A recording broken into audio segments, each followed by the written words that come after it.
Welcome back, everybody, to Filmbox. I'm your host, Tyler Edwards, and today I will be doing a long overdue review of Wandavision.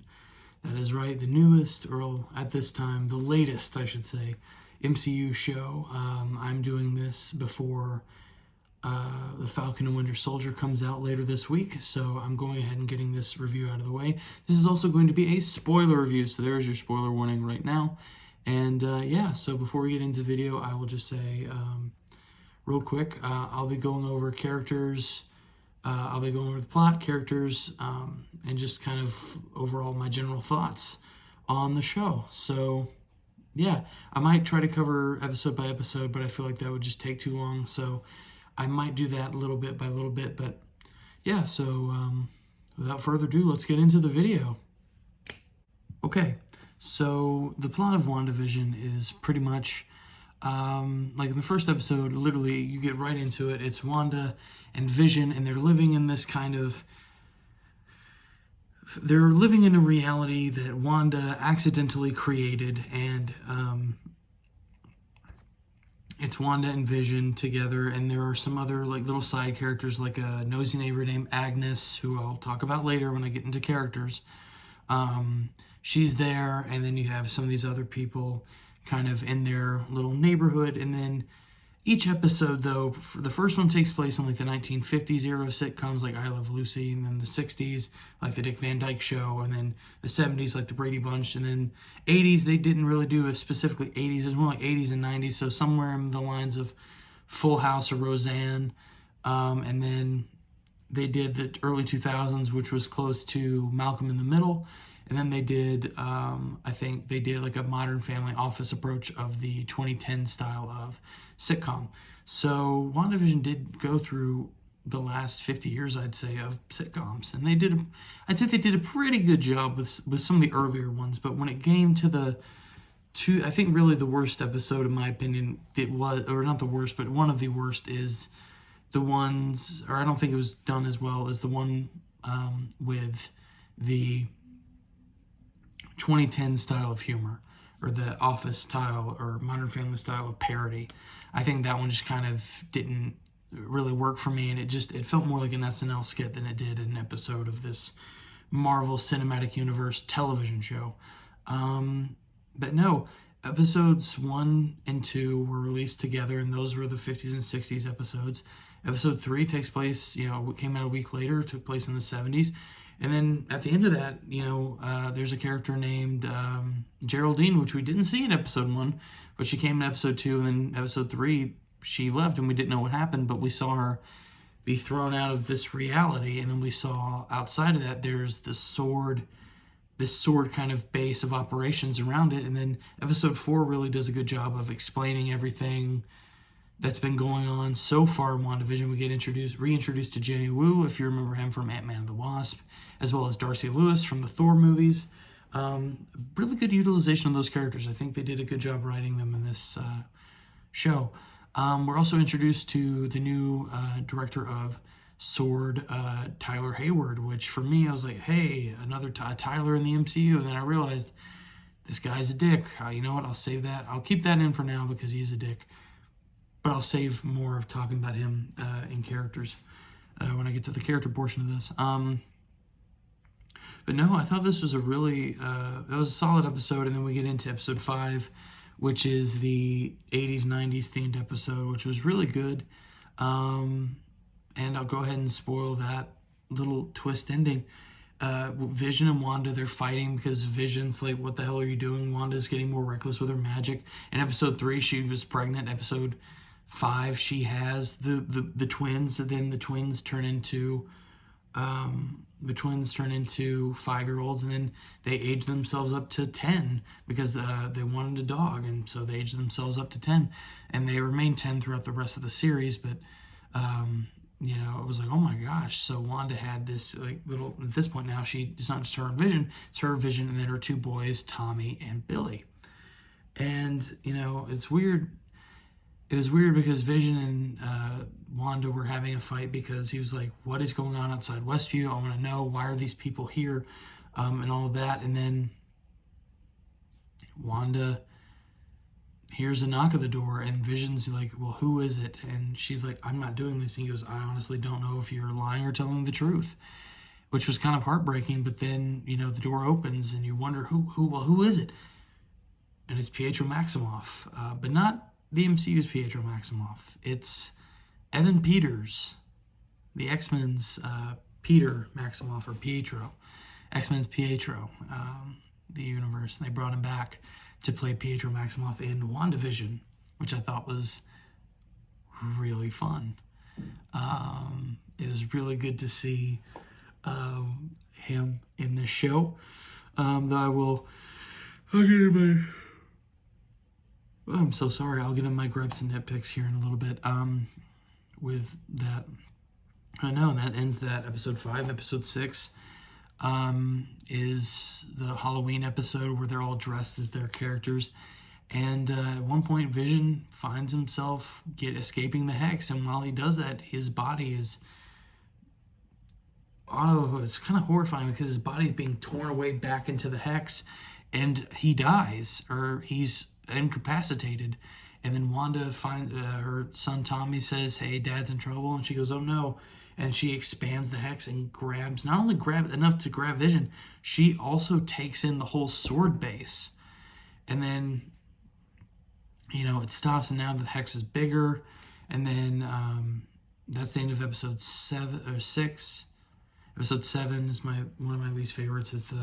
It takes place like a day after Wanda's magic is starting to it's starting to flicker and become strained, where the boys are playing a video game and then it turns into an Atari, and then back to it goes through the decades of gaming. And then you have Agnes says, oh, I'll take care of the boys so you can rest. And then Agnes takes care of the boys, and then there's it's taking care of the boys so Wanda can just have a day to herself where she's just relaxing. Which was okay for that episode, but it was just a lot of Wanda's just I'm fine, really, I'm good. And I'm like, you're not good. You're not okay, Wanda. I'm so sorry, I keep yawning. So Wanda eventually, she's just trying to take care of herself, and then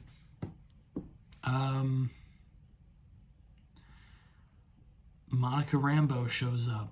And I feel like I've completely ignored that plot line till now. But Geraldine is actually Monica Rambeau, who we find in episode 4, a little bit backstory on her. She was one of the people that got blipped away. And when she came back 5 years later, her mother passed away. Captain, Photon Rambeau. I can't remember her mother's name, but the woman from the woman from Captain Marvel, she passed away. That character passed away. And then her daughter, Monica, is the one who we see now in WandaVision. And Monica, she gets after she gets thrown out of the Hex, there's some weird things going on with you, and you going through the Hex changed your genetic makeup. And then Monica then eventually is I got to go in there to help Wanda or whatever, and to find Darcy, because Darcy got swallowed up when Wanda expanded the Hex in episode 6. She accidentally took in Darcy as well. So Monica then, she fights her way through the Hex by herself, and when she gets through, she becomes Photon, her comic book counterpart, or her superhero counterpart, I should say. She becomes Photon. She develops superpowers. And then Monica then goes to talk to Wanda. Wanda's like, no, get out of my house. Wanda's very angry because, earlier Wanda literally threw her out of her house. And now Wanda is just not wanting to hear it. And then, Agnes is like, well, come with me, dear. She finds Wanda. And then she takes Wanda in. And then Wanda goes, where are my kids? And then Agnes goes, oh, they're in the basement. Wanda goes in the basement. Agnes then goes, it's then revealed that Agnes is actually Agatha Harkness, and that she's been messing up everything this whole time. Or as the show puts it, it's been Agatha all along, which I thought was a great little bit. I thought it was a great little, like, it was Agatha all along. Well, I should probably not do that because it's probably copyrighted music, but yeah. So after that, the next episode, episode 8, is literally just Agnes or Agatha showing Scarlet Witch her own memories, and like we see what happened when they were like her and her family, like the bomb, and that when the bomb came into their house, like they said in Ultron, and Wanda stopped the bomb from happening, or Wanda stopped the bomb from going off. We didn't know that. We just knew that the bomb didn't go off, but we never knew that Wanda was the one who stopped the bomb from going off. I'm so sorry. Anyways, so then we move on to Wanda and Vision having a conversation where Wanda says, Wanda and Vision are talking, and this is, I think, during Civil War, or this is before Civil War. And Vision says, "What is grief if not love persevering?" which will now be on any Etsy t-shirt design for this show. And we also get to see what happened with Scarlet Witch after the events of Endgame. Up to this point, we're to assume that she stole Vision's body, which isn't the case. In fact, she didn't. It's actually one of the most heartbreaking scenes when she goes in, she talks to Hayward, and Hayward just says, "Well, if you want to see, he's right there." And Wanda like breaks through his office and goes down into this chop shop looking thing where they've already like torn down Vision and they're scrapping him for parts. They're trying to, and Hayward says, "Well, we're not going to let you just bury $3 billion of either $3 million or $3 billion of vibranium in the ground." And it just proves that Hayward's a dick. But it really broke my heart when Wanda, she goes up to Vision's body, she touches his forehead and just says, "I can't feel you." Because like in Endgame, or not in Endgame, but in Infinity War, he was just like, "I don't." When she had to kill him, he's like, "I don't feel pain, I just feel you." And it was just, it was a heartbreaking callback. But no, she just leaves. She just leaves the facility.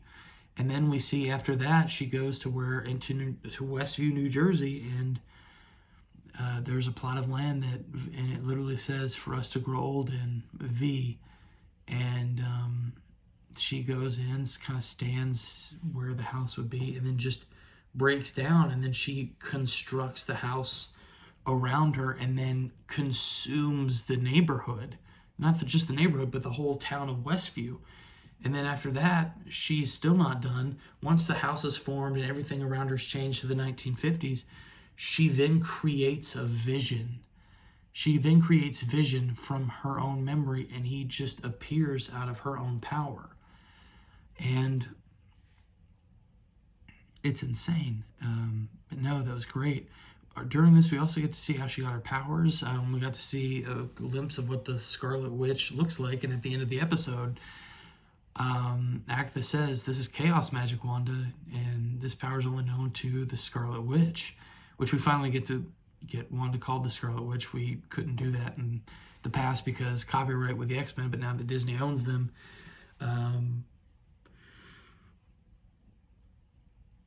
it's fine to say the X-Men. I'm so sorry, I keep yawning. It's like, I don't have a yawn counter, but if you want to count how many times I've yawned during this review, just go ahead and put it in the comments. That's fine.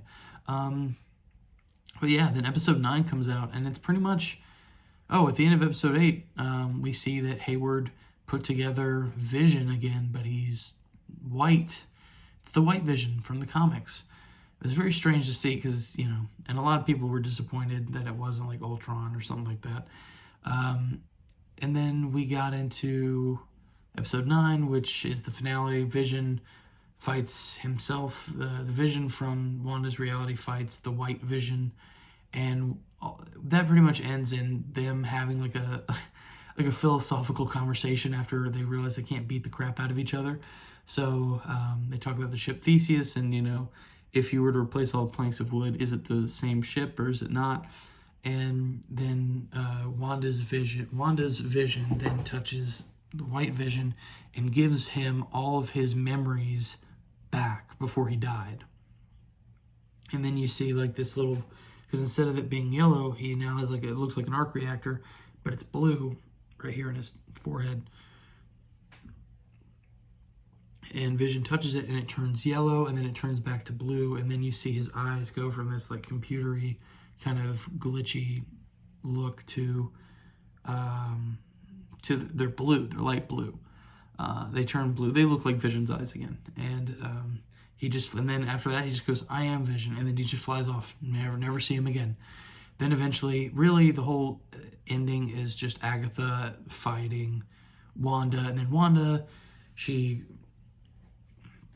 creates a rune and then just absorbs all the power from both herself and Agatha's power, and she becomes the Scarlet Witch. She has the tiara, the new costume, and it looks great. But then, at the end of all of this, Wanda has to let go of Westview, and she eventually opens up the hex and lets everybody out, and then it starts to shrink. Monica thanks her. Hayward tries to shoot the kids. He tries to shoot the kids and Monica, and then Monica, the bullets phase through her.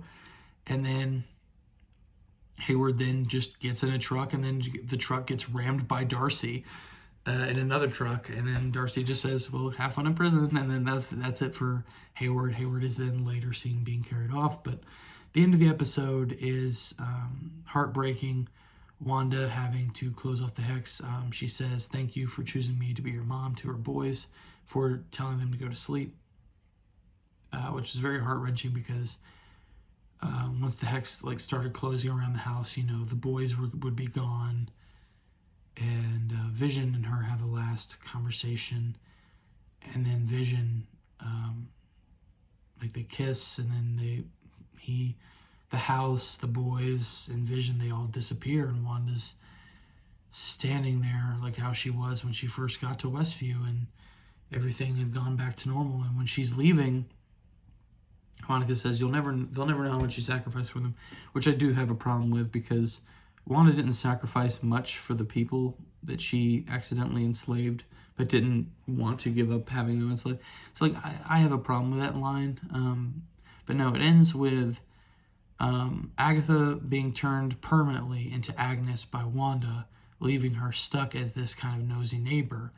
And then Monica then a scroll comes.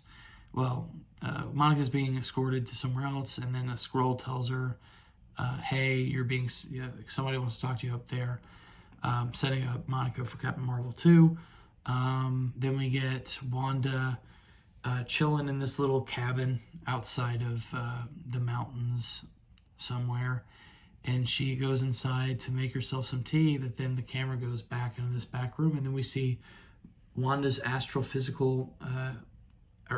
form floating there, studying the Darkhold and trying to find her kids. Then she hears Billy and Tommy go, Mom, save us. And then that's the end of the episode, and that's the end of the show. And that's WandaVision, pretty much. But yeah, so now I'll just briefly talk about my nitpicks and my overall thoughts. All right, so now getting into my nitpicks and overall thoughts. I thought the show itself was fine. It's probably because it's the first new thing we've gotten in the MCU since Spider-Man Far From Home. I'd say it was pretty good. I liked most of the episodes. I wasn't a big fan of the first two. I really liked episode 3, 4, 5, 6. 7 was a weak one, and then the last two episodes were pretty good. I do think that, not just me, but I do think that many Marvel fans were disappointed that Doctor Strange didn't show up, which I'm kind of glad he didn't, because then it would have overshadowed the show. And Wanda herself being, the main star of the show, I think that would have detracted from it. I do think, though, that this goes to show that I think many Marvel and even DC, or superhero movie fans, or movie fans in general, when we over-speculate and we theorize, I think sometimes that really... we let ourselves down when something doesn't go according to plan, but instead of blaming ourselves for setting an expectation that's probably unrealistic, we blame Marvel, or we blame DC, or we blame Star Wars, or we blame somebody else, because what they wanted to do with the story didn't match what we wanted to do with the story. And I think that's overall, it's a very toxic thing in the fandoms. And I think we need to stop doing that. We need to just go back to enjoying what they put out, and if we don't enjoy what they put out, then we'll voice criticism, but we don't need to criticize every little thing. That said, I think Wanda now is probably the most well-written female character for the MCU. I mean, she's much better written than, like, her story and her being powerful and all that. I think they handled that a lot better than they did with Captain Marvel, and I don't know if it's who they had writing for Captain Marvel. And yes, I know I do shit on Captain Marvel quite frequently. It's not my favorite MCU movie. In fact, it's pretty low on the list. It's probably right next to Thor 2. But I do think Captain Marvel, just how they wrote it, and I think how she was directed to act. I think Brie Larson's fine, but I just think having Captain Marvel is not well-written female protagonist, and I think Wanda was a perfectly written female antagonist, kind of female antagonist, female protagonist, I should say. I think Wanda and Black Widow are probably the two best written females in the movies thus far. In terms of just being superheroes, I'm not talking overall. I think they're handled very well, and I think they handled the show fairly well. The writers did a good job with the show. They did a good job capturing the sitcoms throughout the 50 years of sitcoms. They did a good job with most of it. Again, the Office style episode with the kind of like, what? Like, look at the camera and kind of like, you know what I'm talking about, right? You know, that stuff. I don't know. I think they didn't do it right. I don't think they did that well enough. I think it was just kind of weird. I do think they did better with, like, the earlier years of sitcoms. That's just my opinion. But yeah, overall, I'd rank WandaVision as kind of medium-high tier for MCU. But yeah, so that's it for my review of WandaVision. Overall, I'd give this probably about an 8 or 9 out of 10 in terms of a TV show series or limited series. I thought it was great. I'd recommend you check it out on Disney Plus, and if you haven't already. Thank you all for watching. Remember to like, comment, and subscribe to grow this channel out. It would be much appreciated, and thank you all for watching.